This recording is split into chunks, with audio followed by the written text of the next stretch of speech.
ముత్యాల మధువుని చూసి నాలో తరగని తహతహ దూకి నీకై తరగల పరుగులు తీసి చేరే వేగమిది. ఆరారు కాలాల వర్ణాలతో నీరాజనం నీకు అందించనా, 7 జన్మాల బంధాలతో ఈనాడు నీ ఏడు పండించనా. మరి తయ్యారయ్యే ఉన్న వయ్యారంగా సయ్యత్తు ఒళ్ళోకి వాలంగా చూసుకొచ్చానమ్మా చూడు ఉత్సాహంగా చిన్నారి వన్నెల్ని ఏలంగా.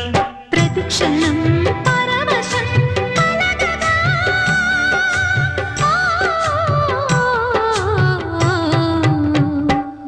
మనస పలకవే